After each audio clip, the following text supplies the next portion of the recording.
For privacy reasons, names and places have been changed. This story is inspired by true events. On May 15, 2004, Isabella Romano, 17, disappeared after performing in her final recital at the prestigious École de Danse in Lyon, France. The talented ballet student had just delivered a stunning solo performance when she vanished from the theater, leaving behind her belongings and costume in the dressing room. Local police conducted searches throughout the city, while her family and the dance community struggled to understand what had happened to the promising young dancer. For 8 years, her disappearance remained a mystery that haunted everyone at the dance academy and devastated her Italian immigrant family. Then, in June 2012, aging dance instructor Madame Celeste Moreau made a shocking confession on her deathbed that would finally reveal the dark secret she had kept hidden about Isabella's fate and expose a tragedy that had been concealed within the prestigious institution. This is the complete story of Isabella's vanishing and the devastating truth that had been buried beneath the elegant facade of Lyon's most respected dance academy. May 15, 2004, marked the culmination of years of intensive training for 17-year-old Isabella Romano, who was preparing to graduate from École de Danse, one of France's most prestigious ballet academies located in the historic heart of Lyon.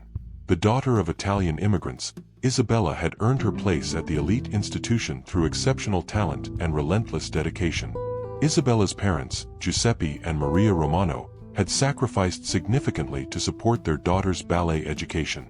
Giuseppe worked double shifts at a textile factory while Maria cleaned offices in the evenings, all to afford the tuition and expenses required for training at École de Danse, where many students came from wealthy families throughout Europe. The spring recital was the Academy's most important annual event, attended by scouts from major ballet companies, wealthy patrons, and influential figures from Lyon's cultural establishment. For graduating students like Isabella, it represented their final opportunity to showcase their abilities before beginning professional careers or continuing advanced training. Isabella had been selected to perform a challenging solo piece from Giselle, a recognition of her exceptional technical skill and artistic interpretation. Her instructor, the legendary Madame Celeste Moreau, had worked with Isabella personally for months to perfect every aspect of the demanding performance. The recital began at 7:30 p.m. at the Théâtre des Célestins, Lyon's historic opera house that had hosted the Academy's performances for over 50 years. Isabella's solo was scheduled near the end of the program, a placement that reflected both her status as a graduating student and the quality of her performance. Isabella's performance that evening was universally acclaimed as extraordinary, with audience members giving her a standing ovation that lasted several minutes. Fellow students and faculty members described it as one of the most moving performances they had ever witnessed at the Academy, showcasing the technical precision and emotional depth that had made Isabella exceptional. After taking her final bow around 9:45 p.m., Isabella returned to the backstage dressing rooms to change out of her costume and collect her belongings before joining her parents and classmates for the traditional post-recital reception. Several other dancers remembered seeing her in the dressing room immediately after her performance, still glowing with excitement from her successful solo. The last confirmed sighting of Isabella came around 10:15 p.m. when fellow student Claire Dubois saw her leaving the dressing room area carrying her dance bag and wearing street clothes. Claire remembered that Isabella seemed happy but also somewhat pensive, which she attributed to the emotional intensity of performing her farewell piece. When Isabella failed to appear at the reception by 10:45 p.m., her parents initially assumed she was socializing with other students or receiving congratulations from faculty members. However, as the reception continued without any sign of their daughter, Giuseppe and Maria began searching the theater and surrounding areas. By 11:30 p.m., when Isabella had still not been located, theater security and academy staff joined the search. The discovery of her costume and some personal items left behind in the dressing room indicated that she had changed clothes as planned but had disappeared somewhere between the backstage area and the reception venue. The initial police response came at midnight when Isabella's parents contacted Lyon authorities about their missing daughter. Officer Marc Dubois, no relation to the student Claire, took the initial report and began organizing searches of the theater district and surrounding areas where Isabella might have gone. École de Danse director Madame Catherine Beaumont cooperated fully with the investigation, providing access to all academy facilities and staff for questioning. She described Isabella as one of their most dedicated students with no history of behavioral problems or conflicts that might explain her disappearance. The investigation revealed that Isabella had been accepted to the prestigious Paris Opera Ballet School for advanced training beginning in September, representing the fulfillment of her lifelong dream and justifying years of family sacrifice. This achievement made voluntary disappearance seem highly unlikely. Detective Inspector Jean-Claude Vernet took charge of the case and began systematic interviews with everyone who had interacted with Isabella during her final days at the academy. Faculty members, fellow students, and theater staff all described her as excited about her future and showing no signs of distress or desire to disappear. Security footage from the Theatre de Celestins showed Isabella leaving the dressing room area but did not capture her exiting the building or encountering anyone suspicious. The theater's complex layout included numerous exits and areas not covered by surveillance cameras, making it difficult to trace her movements completely. The search operation expanded throughout Lyon's city center, focusing on areas where a young woman might go after leaving the theater district. Teams checked parks, transportation hubs, hotels, and entertainment venues, but found no trace of Isabella or witnesses who remembered seeing her that night. The investigation examined Isabella's personal relationships and social connections for any indication of problems that might explain her disappearance. However, interviews with friends and family revealed no romantic complications, conflicts, or circumstances that might motivate her to leave voluntarily.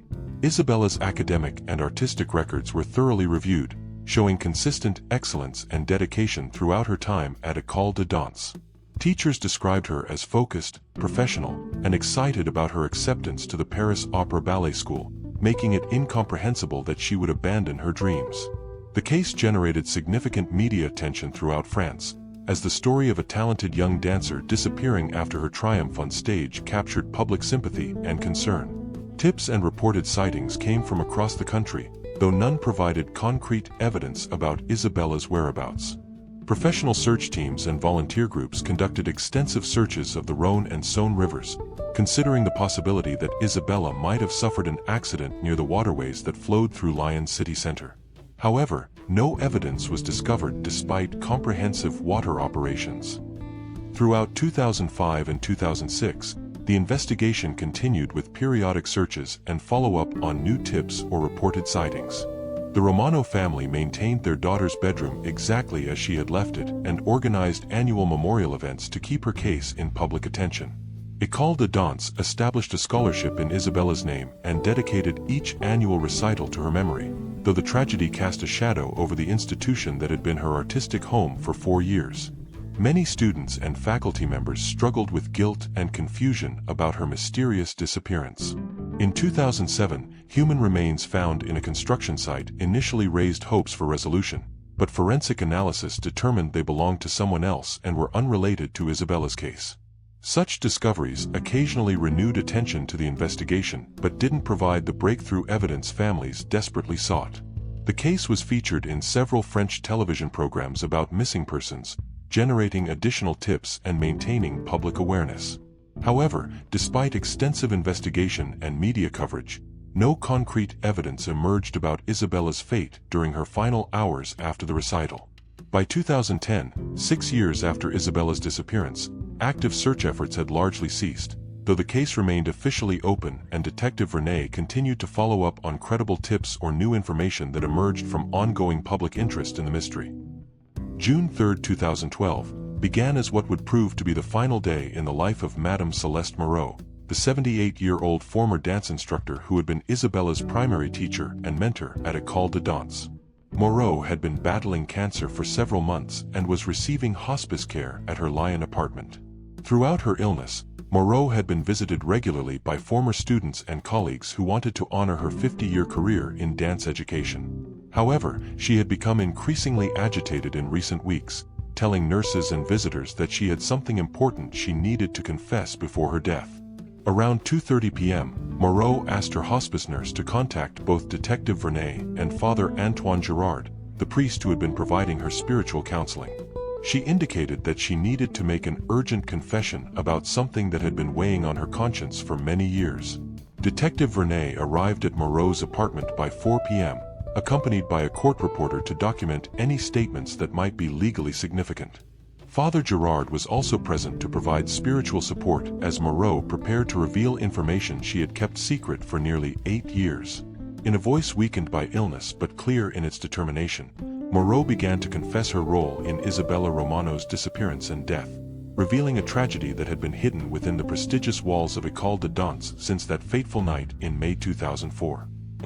According to Moreau's deathbed confession, Isabella had not disappeared voluntarily but had died in a tragic accident that occurred in the Academy's basement rehearsal studios shortly after her final performance. The accident had been the result of Isabella's determination to practice additional variations despite exhaustion from her emotionally demanding solo. Moreau revealed that after changing out of her costume, Isabella had returned to the Academy's basement studios to work on technique that she felt needed improvement before beginning her advanced training in Paris. This dedication to perfection had been characteristic of Isabella throughout her time at the school. The confession detailed how Moreau had discovered Isabella collapsed in the basement studio around 11 p.m., apparently having suffered a fatal injury during her solitary practice session.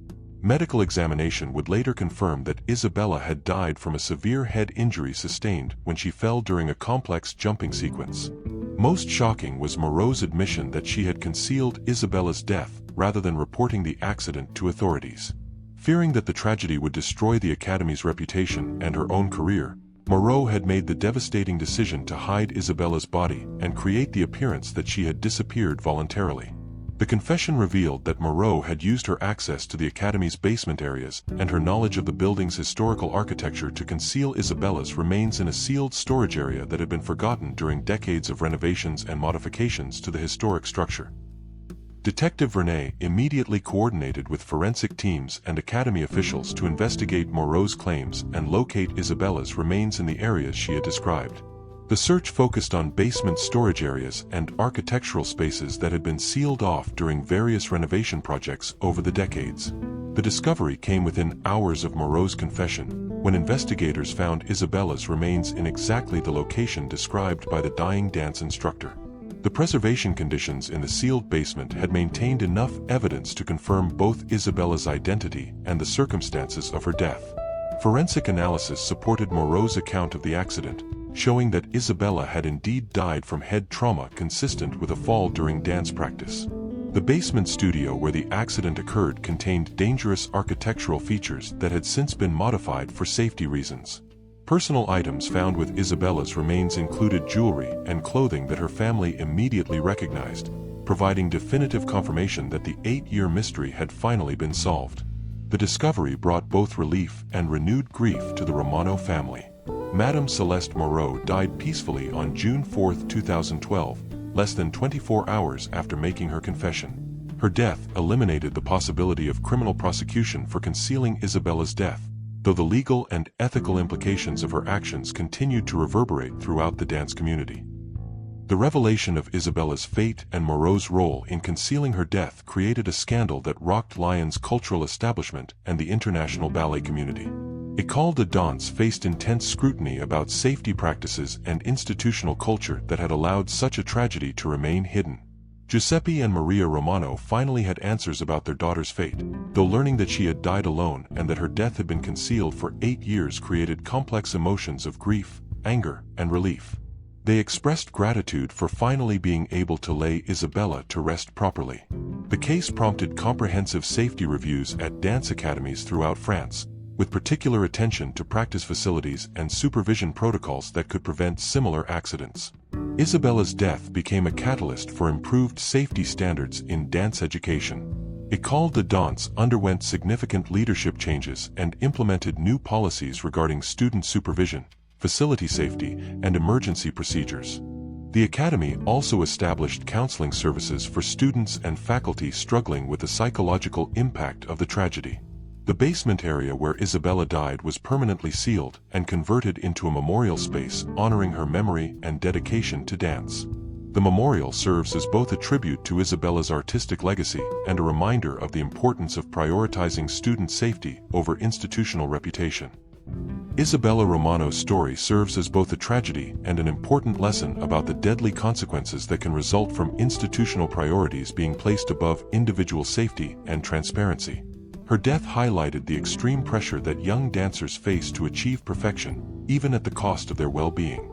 The 8-year concealment of her fate illustrates how fear of scandal and reputation damage can lead to decisions that compound tragedy and prevent healing for grieving families. Moreau's deathbed confession provided closure but also exposed the devastating human cost of institutional cover-ups.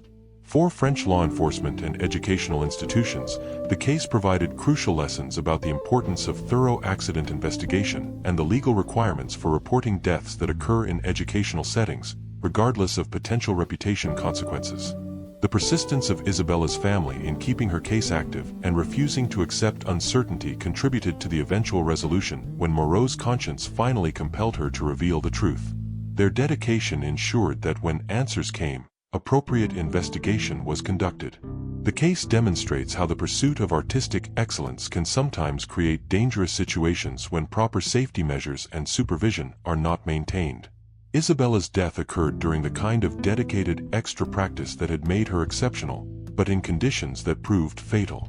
Dance education continues throughout France with new safety protocols and supervision requirements developed partly in response to Isabella's tragedy. Her story serves as a constant reminder of the need to balance artistic achievement with student safety and institutional honesty.